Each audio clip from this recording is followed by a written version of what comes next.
তো দেখতে পাচ্ছেন আমি কলমি শাক দিয়ে চিংড়ি শুটকি দিয়ে রান্না করছি। তো আমি কিভাবে রান্না করলাম সেটাই আপনাদেরকে দেখাবো। তো দেখুন, প্রথমে কলমি শাক নিয়ে নিয়েছি, কেটে দিয়ে পরিষ্কার করে নিয়েছি চিংড়ি শুটকি। তো দেখতে পাচ্ছেন চিংড়ি শুটকি নিয়ে নিয়েছি আলু কেটে নিয়ে নিয়েছি, পেঁয়াজ কুচি, কাঁচামরিচ ফালা করে নিয়ে নিয়েছি, মরিচের গুঁড়ো, হলুদের গুঁড়ো, ধনের গুঁড়ো নিয়ে নিয়েছি, ধনেপাতা কুচি নিয়ে নিয়েছি, পেঁয়াজ বাটা, আদা রসুন বাটা। তো দেখুন, প্রথমে চুলাতে প্যান বসিয়ে দিয়েছি। তো প্যানের মধ্যে তেল দিয়ে দিচ্ছি। তো দেখতে পাচ্ছেন প্যানের মধ্যে তেল দিয়ে দিয়েছি। তো এখন আমি তেলের মধ্যে দিয়ে দিচ্ছি পেঁয়াজ কুচি, কাঁচামরিচ ফালা। তো দেখতে পাচ্ছেন তেলের মধ্যে পেঁয়াজ কুচি, কাঁচামরিচ ফালা দিয়ে দিচ্ছি। এটাকে এখন আমি নেড়ে চেড়ে ভালো করে মিশিয়ে নিব। তো দেখতে পাচ্ছেন ভালো করে নেড়ে চেড়ে মিশিয়ে নিচ্ছি। তো দেখতে পাচ্ছেন দিয়ে দিচ্ছি পেঁয়াজের সাথে চিংড়ি শুটকিগুলো। তো শুটকিগুলোকে একটু ভালো করে ভেজে নেব, তার জন্য শুটকিগুলোকে দিয়ে দিচ্ছি। তো দেখুন, শুটকিগুলোকে এখন আমি নেড়ে চেড়ে ভালো করে ভেজে নেব, একটু লাল করে ভালো করে ভেজে নেব চিংড়ি শুটকিগুলো, তাহলে তরকারিটা খেতে বেশি ভালো লাগবে। তো দেখতে পাচ্ছেন চিংড়ি শুটকিগুলো কিন্তু আমি ভেজে নিয়েছি। এ জায়গায় নিয়ে নিয়েছি আদা রসুন বাটা আর পেঁয়াজ বাটা। তো এগুলোকে চিংড়ি শুটকির সাথে ভালো করে একটু ভেজে নেব, যাতে আদা রসুনের কাঁচা স্মেলটা না আসে।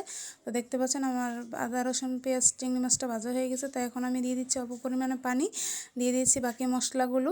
তো মশলাগুলো এখন এটার সাথে আমি ভালো করে মিশিয়ে নেব একটু কষানোর জন্য। তো দেখতে পাচ্ছেন ভালো করে আমি মিশিয়ে নিচ্ছি।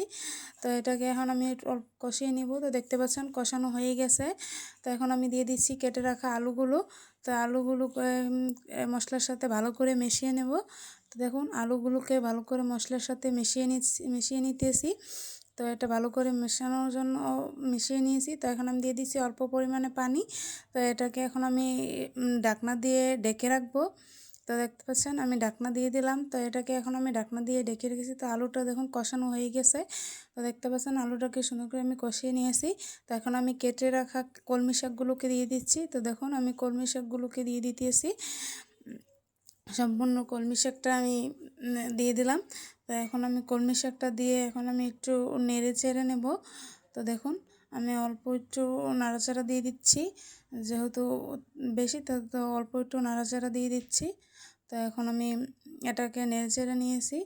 তো এখন আমি অল্প পরিমাণে পানি দিয়ে দিচ্ছি, সামান্য পানি। তো এখন আমি এটাকে ঢাকনা দিয়ে ঢেকে রাখবো। ঢাকনা দিয়ে 3 থেকে 4 মিনিট ঢেকে কষিয়ে নেব। তো দেখতে পাচ্ছেন কষানো হয়ে গেছে। তো এখন আমি দিয়ে দিচ্ছি হাফ হাফ কাপ পরিমাণ পানি।